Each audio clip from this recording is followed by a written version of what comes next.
entre o ser humano e o ser humano mais próximo existem pelo menos quilômetros de distância. Não preciso mais me limpar. Fala galera, beleza? Estamos aí para mais um vídeo. Esse é o Aspirina para a Vida, um canal que fala sobre tudo e automaticamente não fala sobre nada, né? Pode dar o like se você quiser. Se não quiser também não precisa. Se quiser se inscrever é bom, e que se clicar no sininho é legal porque você fica sabendo o que vai acontecer aqui. Mas se você não quiser também, de boa. Vamos lá, história para você. Stephen Covey, no livro Os 7 Hábitos das Pessoas Altamente Eficazes, conta uma história que é bem interessante. A história é mais ou menos o seguinte: tem algumas pessoas...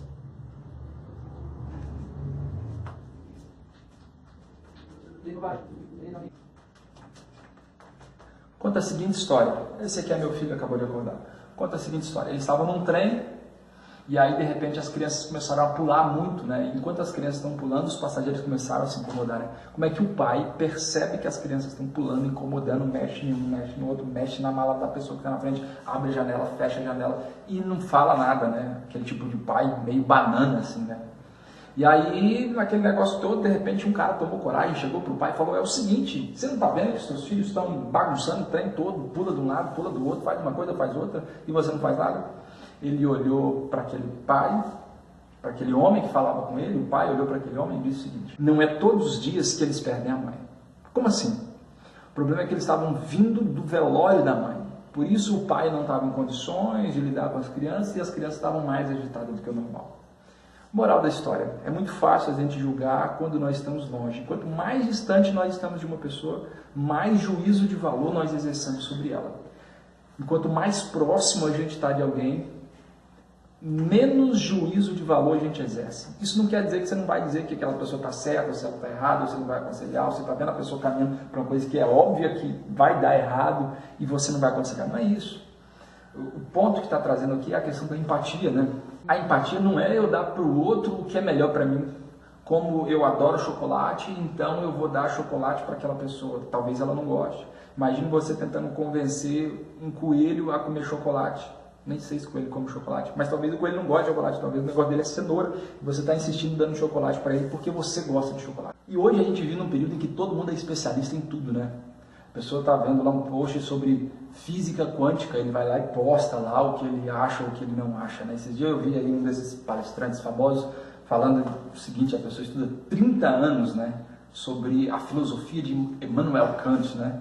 Aí de repente vem aí uma pessoa que está no primeiro ano de filosofia e diz: eu não gosto de Immanuel Kant. O professor está há 30 anos estudando, não conseguiu chegar a uma conclusão sobre aquilo, ainda está admirado com o tamanho, a beleza, a grandeza da obra do autor, e vem um aluno no primeiro ano e diz: eu não gosto daquele autor, né? Como se ele fosse uma autoridade, alguém tivesse tido muito conhecimento na área e por isso ele agora estava chegando àquela conclusão.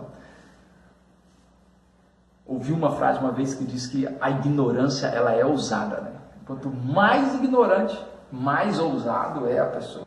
Então a gente sabe sobre tudo, né? O Brasil perde na Copa do Mundo e nós temos uma nação de técnico. Tem um técnico, uma pessoa que ele é pago para isso, ele ganha dinheiro para isso, ele vive para isso, ele só pensa nisso, ele só estuda sobre isso, ele só fala sobre isso.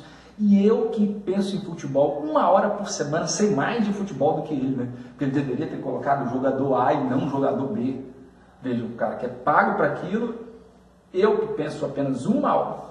Pessoa que pensa 24 horas por dia, ou 16 horas, ou 12 horas por dia no assunto, eu passo 1 hora por semana pensando em futebol e sei mais de futebol do que ele, né?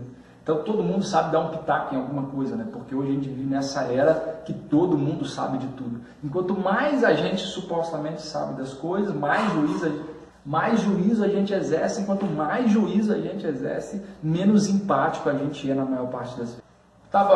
Tava andando numa rua na adolescência, estava vindo de um local e de repente quando eu estava andando nessa rua, uma rua escura, de repente eu vi uma criatura mais ou menos de 1,5 metros, com uma cabeça desse tamanho. Lembrei na hora da história que eu tinha ouvido quando eu era criança. Estava num velório uma senhora que contou a seguinte história: quando ela estava andando na linha do trem, às vezes aparecia uma criatura de mais ou menos 1,5 metros, com a cabeça desse tamanho. E essa criatura ela vinha balançando a cabeça, balançando a cabeça, balançando a cabeça. Se ela encostasse a cabeça em você no momento em que ela estava andando, você morria. Tá bom, eu vi essa história no velório e esqueci.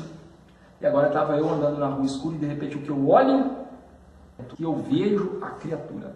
E aí vinha a criatura e eu, a criatura e eu. Falei, não vou correr, jamais vou correr. A criatura e eu, a criatura e eu, a criatura e eu, a criatura e eu. De repente, quando chega bem perto, era uma senhora com a trouxa de roupa na cabeça. Boa noite, meu filho. Boa noite. Moral da história, né? Quanto mais distante a gente está, mais assombração a gente vê. Quando a gente se aproxima, quando nós estamos mais próximos, a gente percebe que muitas das assombrações que nós temos na vida são invenções da nossa cabeça. É isso aí. Espero que você esteja gostando. Tamo junto. Até o próximo vídeo. Valeu!